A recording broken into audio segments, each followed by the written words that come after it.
Selamat datang di channel Ko Tutorial, channel yang semoga bisa membantu permasalahan kalian. Nah, di video kali ini Ko Tutorial akan beritahu kalian bagaimana cara menambahkan profil Google Chrome di laptop atau komputer, guys. Jadi kalian bisa lihat di sini Ko Tutorial punya banyak profil akun Google. Jadi ini tujuannya biar nggak bingung, guys. Jadi misalnya kayak ini akunnya Ko Tutorial ini untuk streaming, atau yang ini Kopanda untuk browsing. Nah kayak gitu, jadi sendiri-sendiri, guys. Apalagi kalau kalian punya komputer dan komputer itu dipakai banyak orang atau keluarga gitu, guys. Jadi kalian bisa buat adik, kakak, dan lain-lain. Caranya gimana?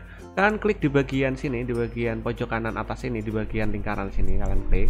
Setelah itu kalian pilih add, guys. Kalian pilih add.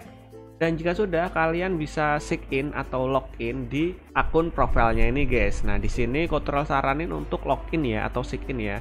Nah di sini Ko Tutorial bakalan login dulu. Nah pakai sign in ini. Setelah itu kalian tinggal masukkan alamat email kalian, guys. Nah ini tujuannya biar apa? Ketika kalian browsing atau kalian buka YouTube dan lain-lain, itu auto login ke akun kalian di Google ini, guys. Jadi nggak usah yang namanya login satu-satu gitu, nggak perlu.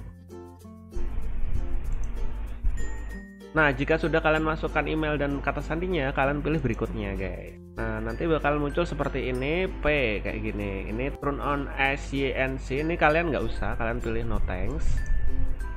Nah jika sudah, kalian kasih nama di profil ini. Misalnya ini profilnya Putri atau kakak gitu ya, profilnya kakak. Jadi anggap aja ini komputer atau laptopnya itu dibuat satu keluarga. Nah ini browsernya atau profil browsernya ini punyanya kakak. Nah, kalian bisa namain kayak gini, dan kalian bisa pilih warna. Nah ini ada warna-warni. Di sini Ko Tutorial bakalan pilih warna pink karena kakaknya itu cewek. Lalu itu kita pilih oke. Nah udah deh. Misalnya kita mau buka YouTube nih. Nanti kalian klik di bagian sign in. Nanti akan otomatis masuk ke akun kalian yang udah kalian masukkan email dan kata sandinya di awal tadi, guys. Nah kalian bisa lihat ini Putri Isyana, dan ini sama dengan profilnya. Jadi kalian nggak usah masukin password lagi, guys. Otomatis bakalan masuk seperti ini.